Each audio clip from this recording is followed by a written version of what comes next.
We all know what became of the Jackdaw in the Freedom Cry DLC, but what about the other major ships like the Morrigan, the Adrestia, or the Aquila? Did they survive until the end, or did they meet a fate far more tragic? It's a very obscure question, but honestly a deserving one. We spent countless hours sailing these ships, yet the games remained largely silent on what became of them, only revealing the fate of a select few. So I did my best to dig through every source available and uncover what supposedly happened to them. And what I found was, well, let's find out together. And as a friendly warning, by the end of this video, you might feel something heavy in your chest. So be prepared.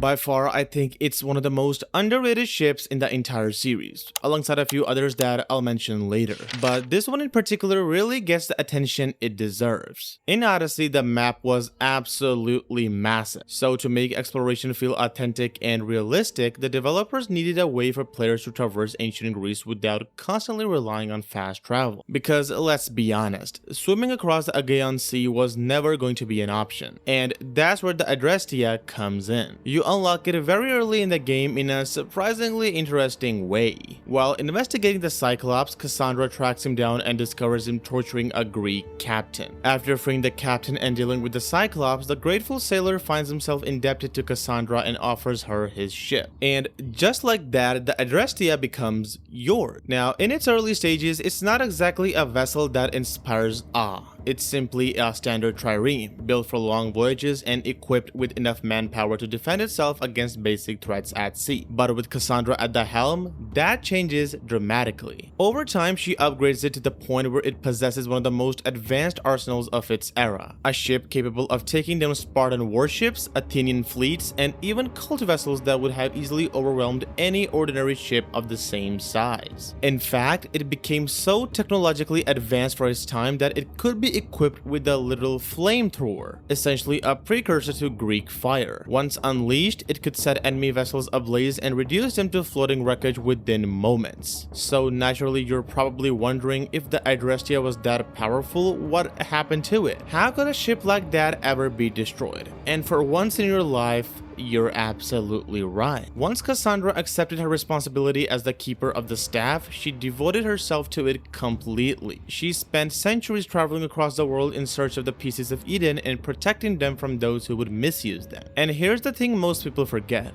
Cassandra was immortal, well, at least for roughly 2,500 years. The Adrestia, on the other hand, wasn't. A Greek warship built during the 5th century BCE was never meant to survive centuries, let alone millennia. Most ships of that era had an average lifespan of only about 20 to 25 years, and when a vessel is used for a mission that's effectively endless, consequences are inevitable. Although the lore never explicitly states what became of the Adrestia, but it does give us enough clues to make a fairly reasonable conclusion. After the events of the Corfu DLC, Cassandra dedicates herself entirely to locating the pieces of Eden and fulfilling her duty as a staff keeper. But while she herself can never truly die, the same cannot be said for the people around her. Barnabas likely remained by her side for many years, helping her recover artifacts and navigate the world. But eventually, age would catch up to him. The same goes for the rest of her crew. One by one, they would have passed away, leaving Cassandra increasingly alone aboard the ship she once shared with her closest companions. And then there's the Adrestia herself. As mentioned earlier, ships of that era simply were not built to last forever. Even if we take into account for every upgrade Cassandra ever made, she probably could have extended its lifespan by a few decades at best. Eventually, time would become an enemy that no amount of armor or weaponry could defeat. As the Greek world transitioned into the Roman era and technology continued to evolve, newer ships would emerge, better designs, better construction methods, and better material. Even if she decided to constantly repair and upgrade the Adrestia, there would eventually come a point where so many parts had been replaced that almost nothing of the original vessel remained. There is no official record of it being sunk in battle, destroyed by the Order, or lost to some catastrophic event, which leaves us with the most likely explanation. It was eventually retired, left behind, and claimed by time itself. But here's the part that gets me. Even after all those years, Cassandra still seems to remember her very first vessel. During her crossover appearance in AC Valhalla, she's seen using a sail on her longship that bears a striking resemblance to the one used on the Adrestia. A small detail, sure, but one that suggests that she never truly forgot it or the people she sailed with. This is a pretty interesting case because, practically speaking, it's a mystery that many longtime fans still wonder about, and it's about none other than the Morrigan. Does the name ring any bells? It's the ship of Shay Cormac, a protagonist who, despite how important he is to the story, remains surprisingly underrated compared to many others in the series. In the game, Shay acquires the Morrigan while stranded on an island in the North Atlantic alongside his fellow assassins. Now, for starters, the Morrigan was arguably the most advanced ship in the entire AC series. It had everything the Jackdaw possessed but improved and modernized. It was smaller, more compact, heavily armored, equipped with a devastating ram, cannons capable of firing multiple shots, and even the infamous puckle gun, a literal machine gun by 18th century standards that could shred enemy ships from a distance. In fact, it was powerful enough to defeat the Storm Fortress, arguably the toughest naval boss fight in AC Rose. So unlike the Adrestia, where age and time provide a reasonable explanation, the idea of the Morrigan simply losing a battle or sinking randomly doesn't make much sense. And that's where things get interesting, because now we arrive at the biggest question: what actually happened to it? To answer that, we first need to establish the last confirmed time Shay used the Morrigan. According to the official lore, the events of Rogue conclude around 1760, which is also the last time we physically see him using the ship in-game. And I want to emphasize see, because that doesn't mean he stopped using it afterwards. Most likely, Shay continued sailing aboard the Morrigan while carrying out Templar assignments and searching for the precursor box. That brings us to 1776. By this time, Shay finally learns that the precursor box is located in France and departs to retrieve it. However, as shown in the game, he leaves without the Morrigan, and that's where the mystery begins. After narrowing down the timeline, most of the speculation revolves around the missing years between 1760 and 1776. And there are three major theories. Personally, I think the third one makes the most sense. The first theory is the simplest. It suggests the Shay continued using the Morrigan throughout those years, but by the mid-1770s, the ship had endured more than 2 decades of constant service. Even the strongest vessels eventually wear down. So once it was no longer practical to maintain, the Templars decommissioned it and quietly removed it from service. Not only because it was aging, but perhaps also to erase traces of their activities and keep it out of Connor's way. The second theory revolves around Christopher Gist. When Shay departed for France, he may have handed responsibility for the Morrigan over to his trusted quartermaster. Under this theory, Gist continued commanding the ship until it was eventually lost at sea and disappeared from history. Interestingly, there's a small historical complication here. Real-world historians generally believe Christopher Gist died in 1759. Yet in Rogue, he's clearly alive after the game's ending, which takes place beyond that date. So while the game's timeline already takes some liberties, this theory argues that Morrigan's fate became tied to Gist's, disappearing from the historical record alongside him.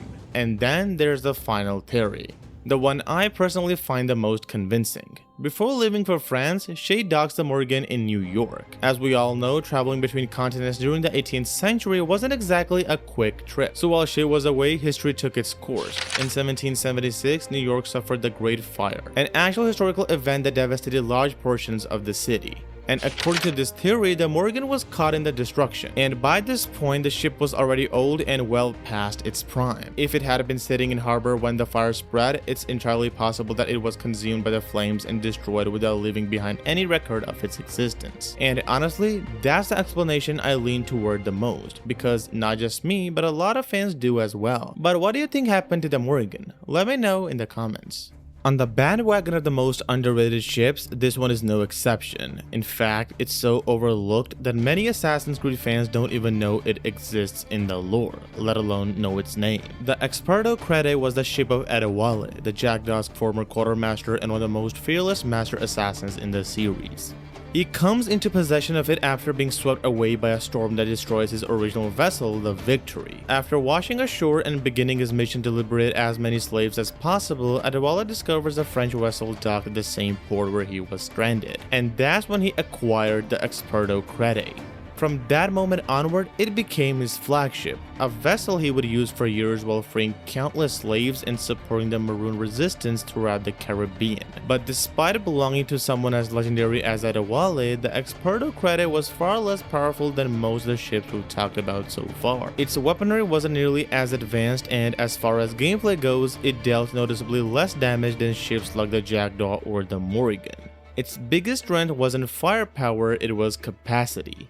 But this isn't a video about comparing ships, so what happened to it in the end? Well, for once, we don't need to speculate. We don't need hidden lore entries, and we definitely don't need fan theories, because Ubisoft actually gave us an answer, and they did in Assassin's Creed Rogue. As most of you already know, Rogue, Black Flag, and Assassin's Creed 3 are heavily connected. Characters from all of these games are connected to one another, and Adewale is one of those characters. By the time of Rogue, he's still sailing aboard the Experto Crede and assisting the Assassin Brotherhood.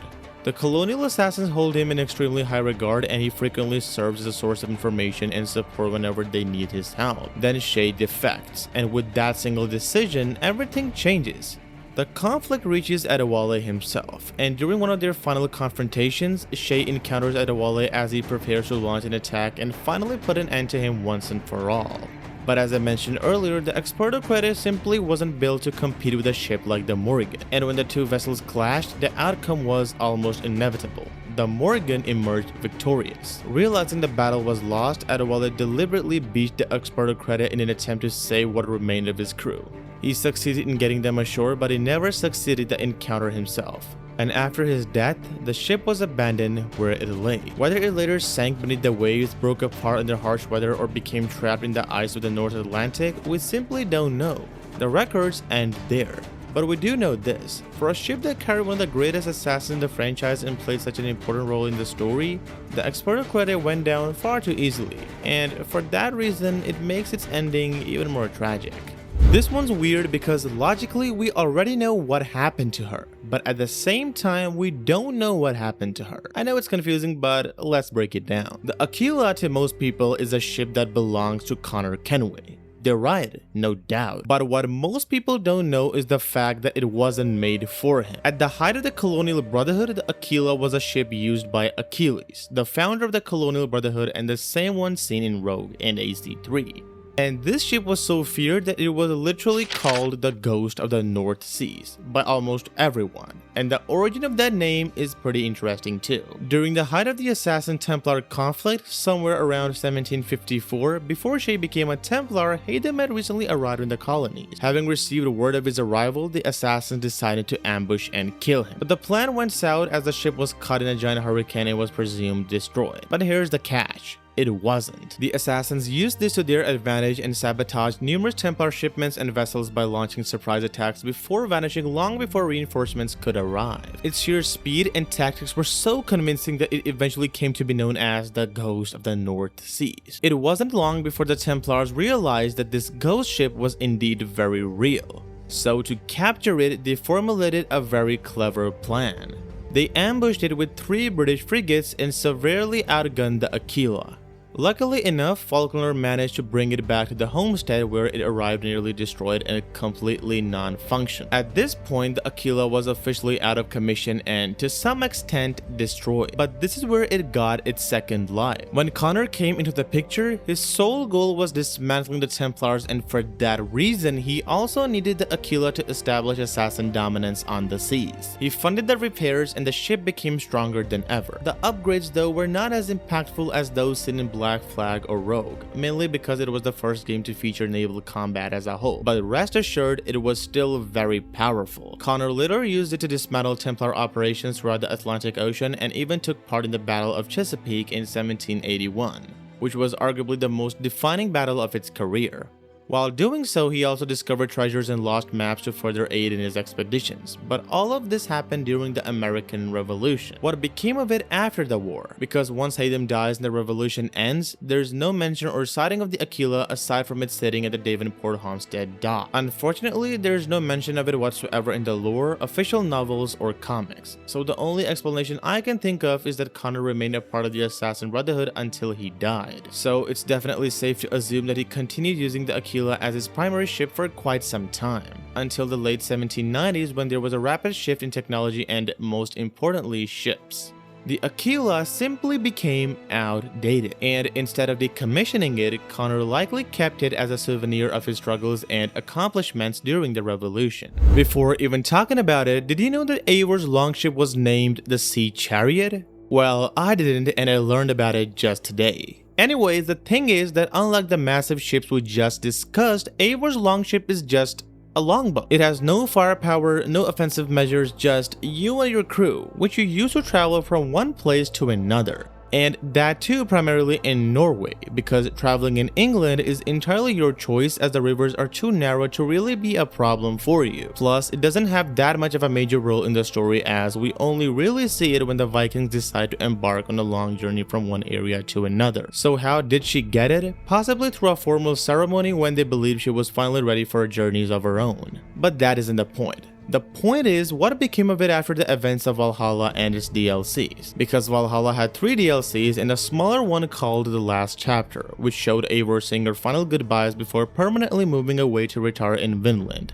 leaving the responsibility of the clan to Valka. But if you pay attention, you will notice that she effectively uses a normal rowboat for traveling and doesn't take her longship with her, which is in fact still docked in the same settlement. And you know what that means? It means that she took another boat for her travels, or perhaps another ship, but not her longship.